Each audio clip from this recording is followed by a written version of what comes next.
Saya akan menjelaskan materi perilaku bisnis dalam perekonomian modern. Yang pertama, perusahaan harus menyediakan fasilitas teknologi digital atau internet dan software pendukung, misalnya komputer, software dengan desain grafis, kamera digital, dan lain-lain, untuk ikut bersaing dalam pemasaran digital. Pada era sebelum teknologi digital, perusahaan hanya memerlukan komputer dan printer untuk menawarkan produk ke konsumen. Namun, pada era digital, surat penawaran dapat dikirim melalui email, termasuk gambar dan brosur lainnya. Lalu yang kedua ada didikan dan pelatihan SDM perusahaan untuk dapat menggunakan dan memanfaatkan teknologi digital, seperti training pengenalan dasar-dasar internet, training software pengolahan materi promosi, training strategi pemasaran di internet, dan lain-lain. Lalu yang ketiga ada pemanfaatan website sebagai sarana informasi dan saluran penjualan baru. Perusahaan tidak perlu mengirimkan tim pemasar untuk bepergian ke suatu kota ataupun negara. Untuk melakukan program pemasaran, mereka cukup mempromosikan website atau mengunggah program-program mereka di website yang paling sering dilihat oleh masyarakatnya. Lalu yang keempat, ada mulai mengalihkan materi informasi produk dari brosur konvensional ke dalam website. Website menampung lebih banyak informasi mengenai jenis produk tanpa adanya batasan. Perusahaan hanya perlu memesan kapasitas website yang lebih besar jika materi yang dialihkan ke dalam website tersebut memerlukan server yang cukup besar. Next.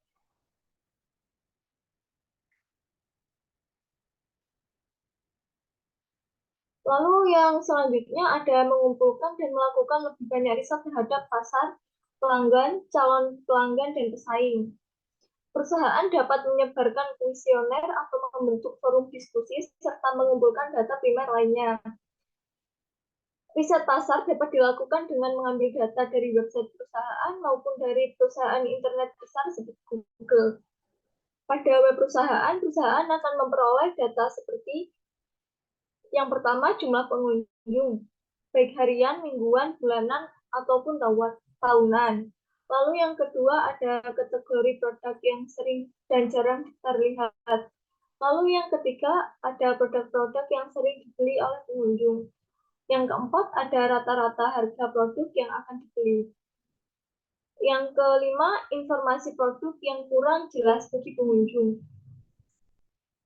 Lalu yang terakhir, bagi perusahaan yang menyediakan form data maupun registrasi bagi pengunjung sebelum melakukan pembelian, maka perusahaan akan mendapatkan data pribadi pengunjung, seperti nama, jenis kelamin, dan lain-lain. Pada Google terdapat informasi yang dapat digunakan perusahaan untuk melakukan riset pasar.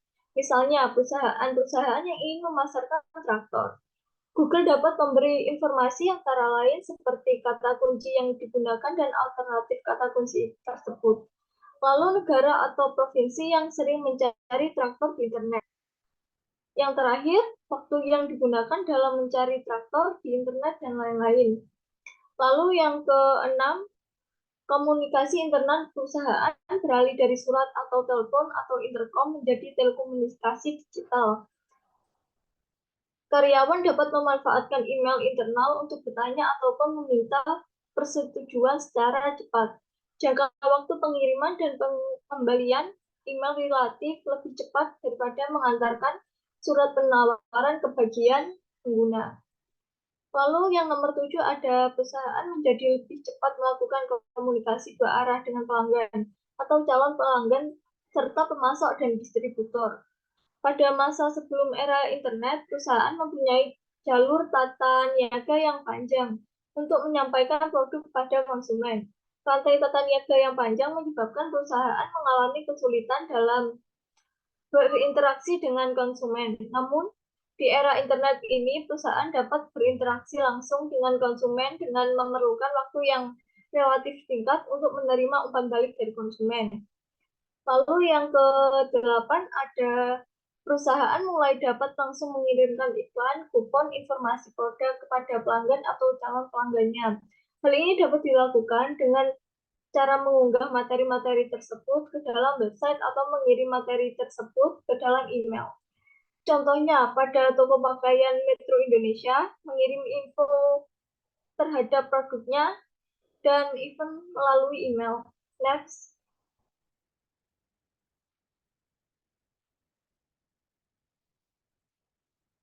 Yang kesembilan, perusahaan mengetahui beberapa banyak pengunjung di situs web perusahaan dan juga jumlah kunjungan pengunjung. Perusahaan dapat melakukan penyesuaian penawaran dan layanan sesuai kebutuhan pengunjung dan dapat membandingkan tingkat kunjungan dengan kompetitor. Semakin tinggi tingkat kunjungannya, maka mereka akan menaikkan posisi tawar terhadap kompetitor. Lalu yang terakhir, ada perusahaan meningkatkan kerja logistik dan memperbesar volume operasional untuk menghemat biaya dan meningkatkan ketelitian serta kualitas pelayanan. Hal tersebut dapat dimungkinkan karena pengiriman dan penerimaan informasi pesanan, transaksi pembayaran antar perusahaan maupun pelanggan menjadi lebih cepat dengan adanya internet. Efisiensi waktu dan biaya pengiriman sehingga kinerja perusahaan menjadi lebih tinggi. Next.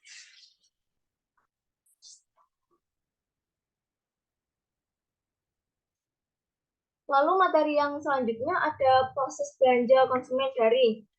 Yang proses ini mencakup beberapa kegiatan antara lain pencarian, pemilihan, pembelian, penggunaan, dan evaluasi. Pencarian adalah proses mencari suatu produk yang dapat dilakukan pada mesin search engine.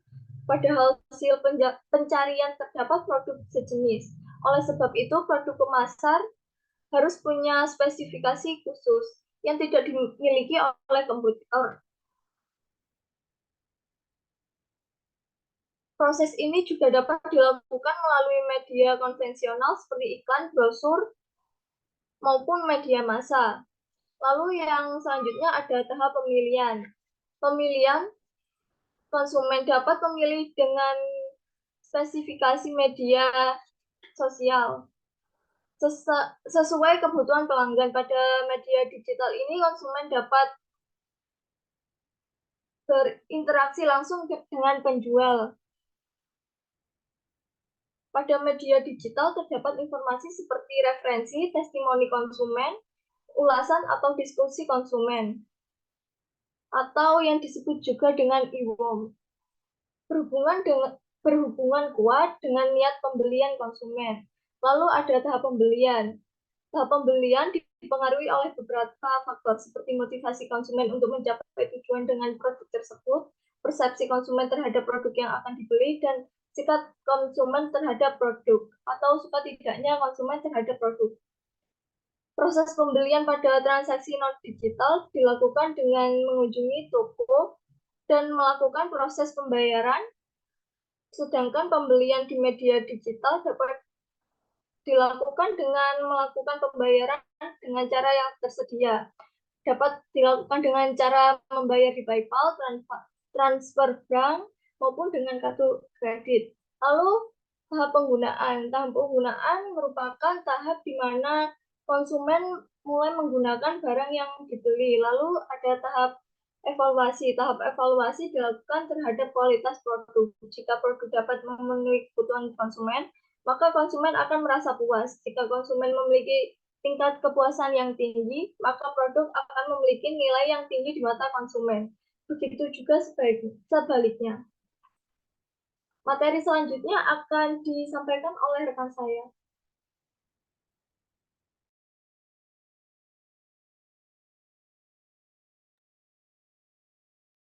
Perilaku konsumen. Tadi di materi-materi sebelumnya kan udah dijelasin ya, sekarang kita bahas lebih dalam lagi. Perilaku belanja. Nah, ada aspek-aspek yang terkandung di dalamnya. Yang pertama ada teknologi. Nah, perilaku belanja konsumen ini atau belanja konsumen yang secara daring ini atau online itu pasti butuh namanya teknologi. Atau sebenarnya teknologi ini yang membawa belanja konsumen itu jadi online gitu ya. Perilaku atau kebiasaan mereka tuh jadi online gitu. Nah, pertama teknologi ini tuh dapat mempermudah konsumen dalam hal berbelanja. Jadi konsumen itu bisa berbelanja lewat mana aja gitu ya, pakai apa aja, lagi ngapain aja, jam apa aja mereka tuh bisa belanja dengan adanya teknologi ini. Kemudian mengubah perilaku konsumen. Nah, perilaku konsumen dari konsumen yang dulunya tuh kalau mau beli-beli harus keluar gitu ya, yang harus ke toko, harus melakukan ini itu gitu ya, kayak tadi yang udah disampaikan sama materi sebelumnya, kini udah berubah lah, udah berubah gitu. Mereka bisa ngelakuin dari rumah aja, dari handphone gitu ya, disentuh-sentuh aja di layar handphonenya atau bisa lewat laptop ataupun lihat komputer gitu ya, bebas dari mana aja yang penting dari teknologi. Kemudian menghemat waktu, tentunya hemat waktu karena kita nggak berkeluar lagi gitu ya. Kalau keluar kan kita perlu effort, kita harus mandi, harus siap-siap, pakai baju segala macam, wangi gitu ya. Dan mungkin masih manasin kendaraan gitu ya, manasin motor atau mobil gitu kan. Tapi kalau kita pakai online, nggak perlu melakukan hal itu. Jadi kita tinggal klik-klik gitu ya, tiba-tiba barang udah nyampe beberapa hari ke depan. Bisa jadi langsung nyampe gitu ya. Kalau kita belinya mungkin deket-deket gitu. Kayak misalnya kita pakai klik Indomaret, itu mungkin kayak 1-2 jam kemudian akan nyampe gitu ya. Tapi kalau kita belinya mungkin di luar kota, mungkin beberapa hari gitu, tergantung jauh kotanya, jarak kotanya. Kemudian yang terakhir ini tidak perlu tentunya ya, kayak tadi ya. Kalau namanya udah teknologi, lagi udah diam di rumah, stay at home aja gitu ya, kita udah bisa apa lewat teknologi ini. Nah, terus teknologi ini ada kalau eh, kalau kita juga punya yang namanya pendukung yaitu smartphone. Nah, kayak tadi aku bilang nggak harus smartphone aja, bisa tablet ataupun komputer ataupun laptop gitu ya. Tapi mayoritas manusia di dunia ini itu pakainya tuh smartphone karena dia kecil gitu ya, karena lebih gampang gitu. Karena dia mobile gitu kan. Nah, pengguna smartphone di Indonesia ini tahun 2022 itu ada sekitar 202 juta yang memiliki smartphone. Kemudian pada tahun 2023 ada 212,9 juta. Ini cuman jarak setahun aja itu pemilik smartphone itu ada perbedaannya di sini 10,9 juta ya, udah banyak banget. Sementara kalau di dunia itu tahun 2023 ada 7,33 miliar. Banyak banget ya. Kemudian selanjutnya,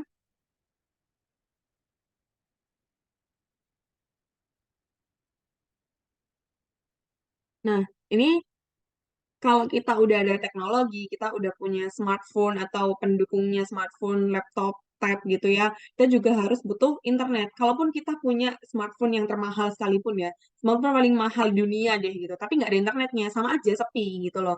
Nah, internet ini juga memegang peran penting dalam belanja kita gitu ya. Harus ada tuh internet gitu. Kalau udah ada teknologi, udah ada handphone, harus ada internet. Nah, pertama di sini ada cellular mobile connection. Nah, pemilik cellular mobile connection ini itu ada 128% atau sekitar 353,8 juta. Kenapa 128%? Karena ini di Indonesia ya, karena jumlah manusia yang ada di Indonesia itu ada 276,4 juta gitu ya. Bisa dibandingin juga sama yang pemilik handphone tadi. Nah, terus yang internet kadang juga orang-orang ini sebenarnya bukan internet ya, lebih ke ini SIM card gitu ya. Karena biasanya ada satu orang itu punya 2 sampai lebih gitu ya SIM card. Jadi di sini lebih banyak pemilik SIM card daripada manusia yang ada di Indonesia gitu ya, jumlah total masyarakat yang ada di Indonesia. Kemudian di internet pasti nggak jauh-jauh dari sosmed gitu ya. Kalau akun sosmed di Indonesia itu ada sekitar 167 juta atau sekitar 60,4%. Di situ udah termasuk TikTok, Instagram, Facebook, YouTube, terus X atau Twitter dulu ya namanya ya, dan masih banyak. Habis itu kalau udah kebiasaan perilaku belanja konsumen ini kan jadi online, dia beli apapun online. Mereka pasti butuh yang namanya kurir, ekspedisi gitu ya, atau industri logistik di sini. Itu nggak harus barang yang besar gitu ya, barang kecil pun bisa, bahkan barang-barang yang sebenarnya tuh bisa dibeli di toko sebelah gitu loh. Misalnya tangga kita ada warung gitu ya.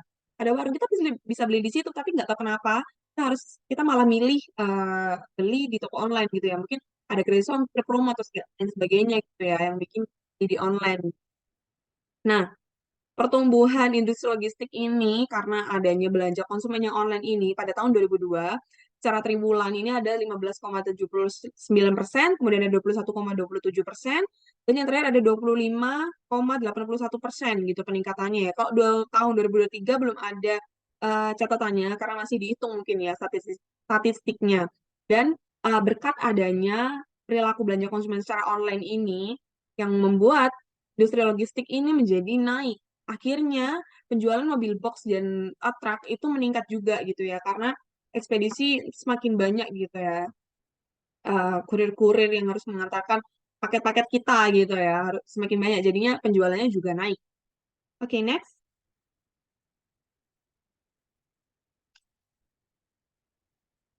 Nah, di sini ada jenis pembelian konsumen. Ada 4 jenis. Yang pertama ada pembelian yang kompleks. Yang ini tuh yang biasanya untuk pembeli-pembeli yang apa ya, membeli barang-barang luxury gitu, barang-barang mewah gitu ya. Barang-barang yang di atas budget kita. Misalnya budget bulanan kita 1 juta, kita mau harga yang 3 juta. Pasti kita mikirnya lama banget ya di A, B, C, D, E, F, G, dipertimbangkan. Nah, ini dia pembeli ini masuk dalam pembelian yang kompleks. Jadi dia mengembangkan keyakinan terhadap produk. Jadi cari informasi banyaknya di mana, di apa, dia cari sebanyak-banyaknya informasi, nanya-nanya ke orang-orang sekitar atau orang-orang yang dikenal gitu ya, orang-orang yang emang ahli di bidangnya gitu. Habis itu dia membangun sikap terhadap produknya itu. Terus membuat keputusan pembelian dengan cermat. Jadi beli nggak ya kira-kira kalau udah ada pertimbangan A B C D E F G, dia beli nggak ya kira-kira gitu.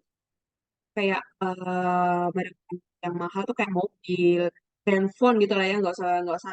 Kita kan yang paling sering handphone biasanya beli kan mahal juga ya. Bahkan nggak usah handphone, ada harga barang-barang harga gitu, tas gitu atau baju gitu ya yang harganya 500 ribu, 200 ribu. Kita juga pikir kan, kita kita kira-kira beli nggak ya, kira-kira beli nggak ya gitu. Tarik semua informasi. Soalnya, nah masuk ke nomor 2, pembelian yang mengurangi ketidaknyamanan.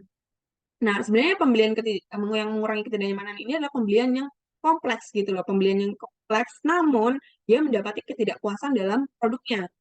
Karena mungkin ini produknya nih, udah reviewnya udah bagus gitu ya, dari A, B, C, D, E, F, G yang dia lihat udah bagus semuanya. Tapi ketika sampai tidak sesuai ekspektasi gitu loh, ekspektasinya terlalu high gitu ya. Jadi pas nyampe, aduh, gak sesuai ternyata gitu ya. Padahal review-reviewnya udah bagus gitu ya. Bisa jadi karena memang reviewnya itu kurang ini ya, kurang apa bener-bener nge-review gitu loh, nggak bener-bener nge-review gitu. Kadang mereka cuma ya pokoknya bintang 5 deh gitu, nggak selalu bener-bener bintang 5. Barangnya sebenarnya nggak sebintang 5 itu, tapi mereka kayak bintang sekian gitu kan.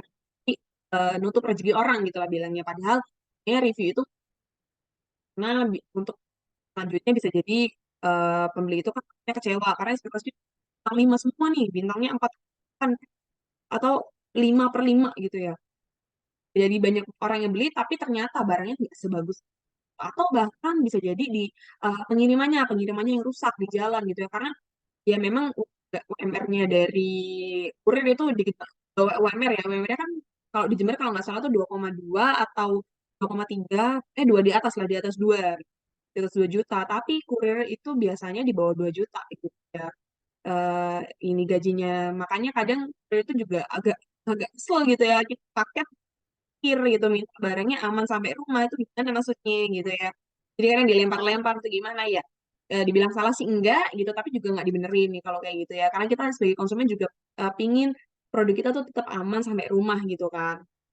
Nah terus yang ketiga pembelian karena kebiasaan. Nah ini nih yang paling sering nih biasanya gitu kan kita misalnya beli shampoo gitu ya kita udah beli shampoo di tempat yang sama. Kita misalnya beli sampo di Roxy, belinya di Roxy, terus jumlahnya harus sama gitu misalnya. Udah bukan harus sama ya, kebiasaan sama. Misalnya sebulan sekali kita beli shampoo di Roxy, terus kita beli di situ karena kita suka suasana Roxy. Kan kita pasti kan tiap toko dan tiap mall itu beda ya. Kalau kita di mall di Lipo sama di Roxy itu pasti beda feel-nya gitu. Di Lipo tuh biasanya orang-orang yang menengah ke atas. Kalau di Roxy menengah ke bawah masih bisa lah, menengah ke bawah, menengah ke atas juga masih bisa, terserah gitu lah. Lebih lebih leluasa misalnya di Roxy ya. Kita lebih mencumpai di Roxy gitu misalnya. Kita beli shampoo harus kita kebiasaan beli shampoo di Roxy dan jumlahnya yang sama gitu. Jumlahnya tuh cuma satu tiap bulannya, misalnya kayak gitu.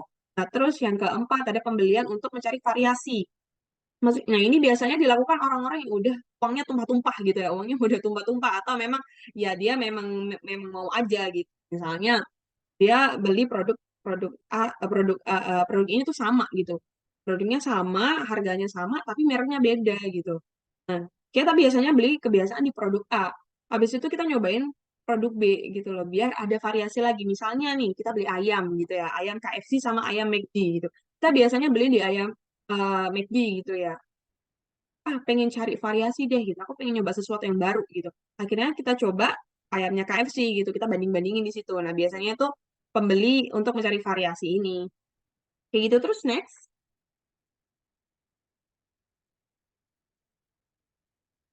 Nah, ada juga pembeli secara rasional dan irasional. Nah, kalau pembeli secara rasional ini biasanya orang-orang yang gimana ya, udah ini ya berpikir rasional gitu lah ya istilahnya.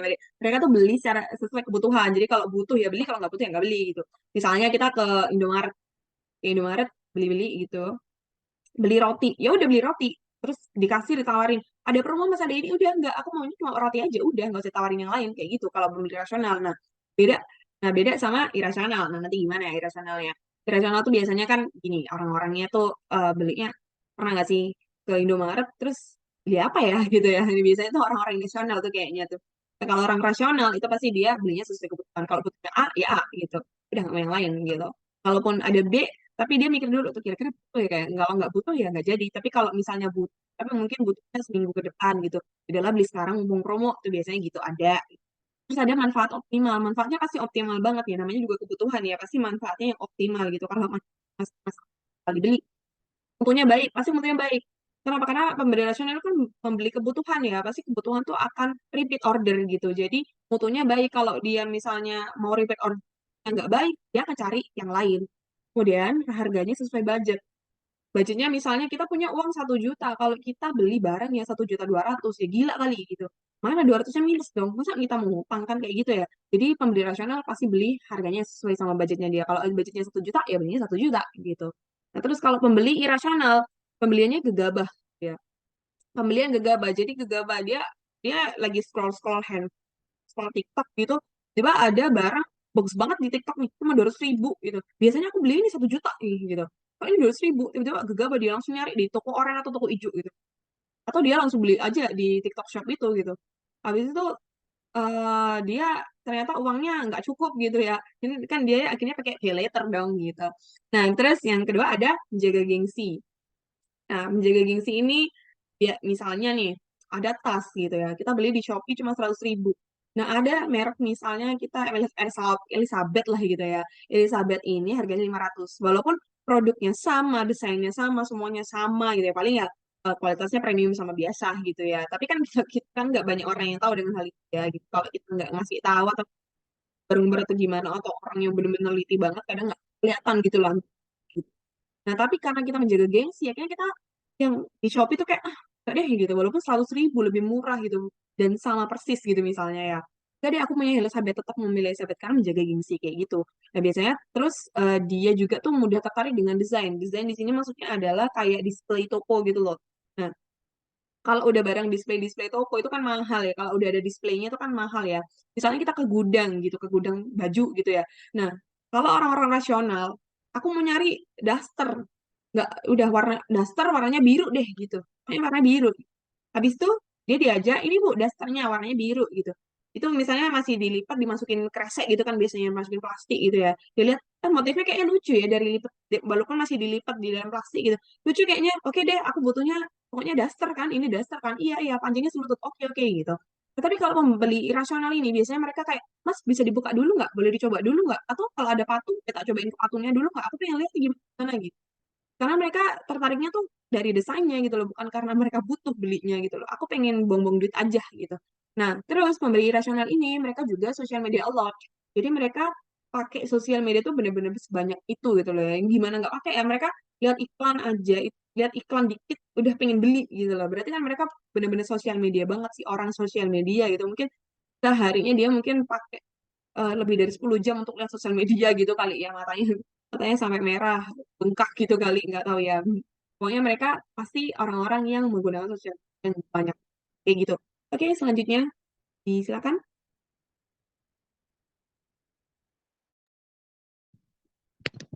Nah, selanjutnya ada faktor-faktor yang berpengaruh pada perilaku konsumen. Nah, di sini ada faktor sosial. Faktor sosial itu ada dua, yaitu kelompok masyarakat yang kecil dan besar, lalu ada anggota keluarga. Nah, kelompok masyarakat yang kecil dan besar ini masyarakat yang kecilnya itu kayak keluarga, teman-teman kantor, kelompok arisan, rukun tetangga, dan lain-lain. Nah, kalau yang kelompok masyarakat besar itu kayak komunitas, komunitas, terus kayak perkumpulan-perkumpulan gitu. Nah, ini ya bisa mempengaruhi karena kalau tiap kumpul-kumpul kan pasti kan punya ketertarikan yang beda-beda gitu kan. Misalnya yang di kelompok besar kalian kumpul-kumpul itu sama pecinta film ta, novel ta. Nah, nanti kan berbeda lagi kalau kalian di kelompok masyarakat kecil. Nah, selanjutnya ada anggota keluarga. Nah, jadi ya dulu, kalau zaman dulu biasanya yang paling suka beli-beli kan ibu-ibu. Nah, kalau sekarang, zaman sekarang karena adanya sosmed itu, jadi anak-anak juga bisa mempengaruhi anggota keluarga yang lain. Misalnya kalau ada anak-anak gitu kan, anak-anak lihat diskonan es krim di Indomaret gitu kan, nanti ya minta ke mamanya, "Ma, aku mau beli es krim," gitu. Gas wis. Nah, selanjutnya ada faktor personal. Nah, faktor personal ini yang pertama ada ekonomi. Nah, kalau ya memang sih yang paling awal yang mempengaruhi itu ekonomi. Kalau misalnya kalian nggak punya uang, kan nggak bisa hedon. Jadi berpengaruh pada gaya hidup. Meskipun kalian mau pakai pay later, tapi kan bingung mau melunasi utangnya nanti kan. Nah, ini juga berpengaruh pada kepribadian kalian. Kalau misalnya punya uang banyak, terus gaya hidupnya hedon, nah otomatis kepribadiannya juga suka hedon. Nah, terus kalau masalah umur ini, kalau anak kecil biasanya kan aplikasinya yang paling sering dibuka kan game. Terus remaja menuju dewasa itu kayak kita-kita. Nah, itu biasanya kan kayak Instagram, Twitter, dan lain-lain kayak TikTok gitu kan. Nah, kalau misalnya yang udah dewasa kayak dosen-dosen gitu, nah pasti kan paling sering membuka aplikasi yang berhubungan dengan pekerjaannya. Nah, kalau mau beli-beli harus disesuaikan oleh umurnya juga. Nah, kalau misalnya anak-anak kan pasti paling top up game gitu kan. Jadi kan yang pasti dicari top up game gitu. Nah, kalau udah dewasa-dewasa gini paling ya beli beli keperluan kantor, keperluan rumah gitu kan. Terus yang berpengaruh juga jenis pekerjaannya ini. Nah, kalau misalnya kan sekarang kan ada konten kreator itu kan. Nah, jadi ya pekerjaannya apa, belinya apa. Kalau misal dokter ya ya paling ya beli hand sanitizer online gitu kan mumpung diskon. Nah, terus ada faktor kebudayaan. Nah, faktor kebudayaan ini yang pertama yang kebudayaannya kalau misal ada kayak kalian tinggal di agak desa pedalaman gitu, nah kan otomatis tidak terlalu terpapar dengan media sosial itu kan. Jadi otomatis daya belinya itu juga rendah. Terus kalau misal kalian tinggal di kota, kan pasti kan 24 jam nonstop mungkin media sosial gitu kan. Otomatis kalian scroll-scroll, beli, check out gitu. Nah, terus ada kelas sosial. Kalau kelas sosial ini ya pasti berpengaruh berkaitan erat dengan ekonomi dan gaya hidup yang tadi. Jadi kalau kelas sosial misalnya ya ada teman kalian yang kaya raya banget itu, nah pasti kan beda kan kelasnya sama kalian-kalian yang gak punya uang. Jadi kan ya gaya hidupnya juga berbeda, kelas sosialnya otomatis berbeda. Seperti itu. Selanjutnya,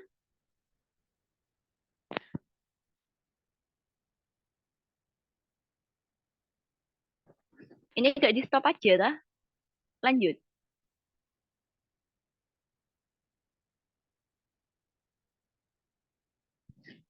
Nah, selanjutnya ada yang perilaku konsumen bagi strategi penjualan. Jadi, sebagai manajer pemasaran ini harus memperhatikan konsumennya. Nah, perilaku konsumen ini biasanya ada trennya.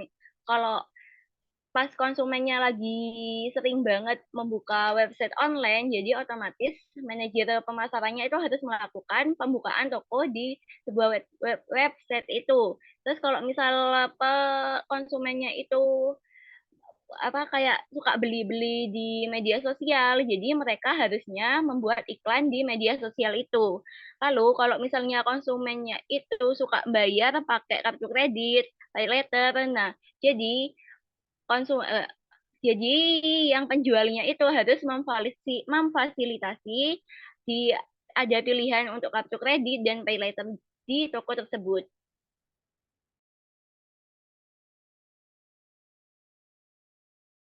Selanjutnya, ini banyak, geng. Banyak.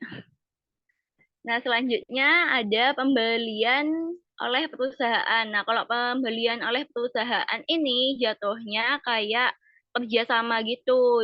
Nah, yang pertama ini ada biasanya itu jumlah pelanggan yang membeli produk itu lebih besar jadi lebih sedikit daripada pembelian yang dilakukan oleh konsumen karena kan yang beli cuma perusahaan.